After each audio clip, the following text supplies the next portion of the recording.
Bonjour à tous et bienvenue sur Vie TV. Je suis très contente de pouvoir vous parler aujourd'hui parce que c'est vraiment assez exceptionnel si vous l'avez constaté. Ça fait quelques jours que je n'ai pas publié ni sur YouTube, ni sur Facebook, ni nulle part. C'est parce que simplement j'ai décidé de prendre quelques jours de repos et de faire valoir ce qu'on appelle le droit à la déconnexion. Donc là, je fais valoir mon droit à la déconnexion. Mais comme on est dimanche aujourd'hui, j'ai eu à cœur quand même de penser à vous parce qu'habituellement c'est le dimanche que je publie.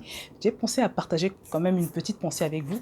Et la pensée que je voudrais partager avec vous concerne celle de, si vous voulez, l'importance d'être une valeur ajoutée pour toute personne autour de nous. Et je voudrais particulièrement m'adresser aux femmes mariées, aux épouses. Parce que beaucoup de femmes, quand bien même elles observent leur mari faire des choses graves, elles observent leur mari partir en vrille, dériver, elles ne disent rien sous le prétexte que la Bible nous dit qu'il est le chef et que voilà, c'est à lui de décider. Mais ce qu'elles oublient, un détail qui est pourtant très important, c'est que dans le livre de la Genèse, il nous est dit que nous avons été placés à côté de nos maris en tant qu'aide. Oui, le mari est ton chef, mais ce n'est pas ton Dieu. Et à partir du moment où tu observes des choses, tu l'observes faire des choses qui sont contraires à ce que Dieu veut, tu as le devoir de l'aider. Tu as le devoir de lui apporter un conseil. Tu as le devoir vraiment de le soutenir en fait.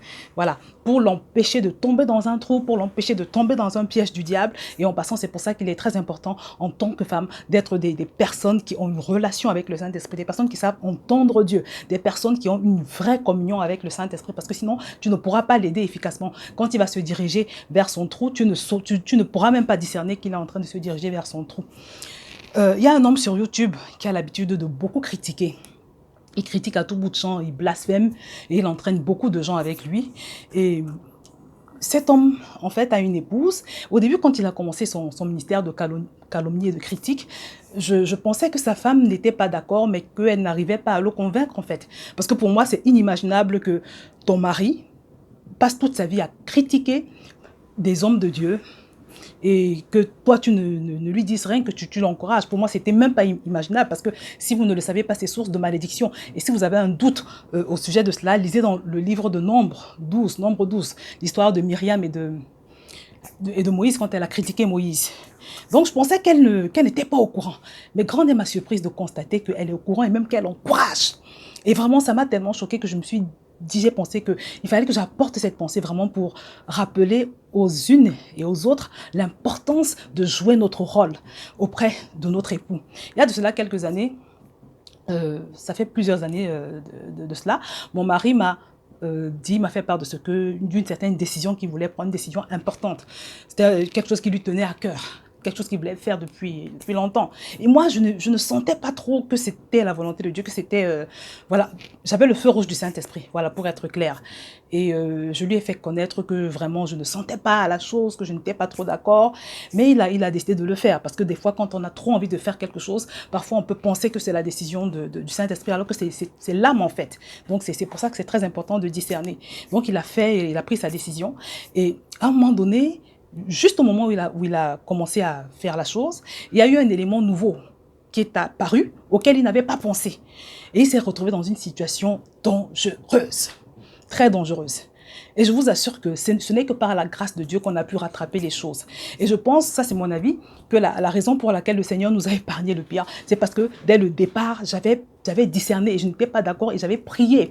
Quand bien même il m'a dit qu'il allait quand même faire la chose, j'ai continué à prier, vous voyez. Donc, c'est très important en tant qu'une femme, quand tu vois ton mari faire une chose et que tu n'as pas la paix dans le cœur, tu n'as pas la paix du Saint-Esprit, c'est important de le lui faire savoir, avec douceur cependant, pas avec autorité ni violence, non, avec douceur, c'est très important, avec douceur et en priant également, vous voyez. Parce que c'est une attitude qui peut sauver ton couple, c'est une attitude qui peut sauver tes enfants, voilà.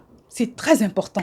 Et tu dois le faire non seulement avec ton époux, mais avec toute personne autour de toi. Tu es le gardien de l'âme de ton frère quelque part. La Bible nous encourage à veiller les uns sur les autres. Vous voyez?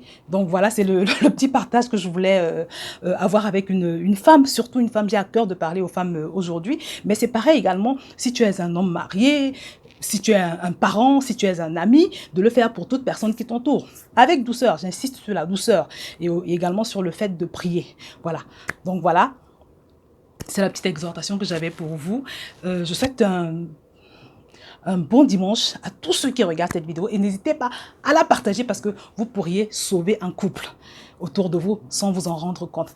Que le Seigneur vous bénisse et je vous souhaite un excellent dimanche et une excellente semaine dans sa grâce.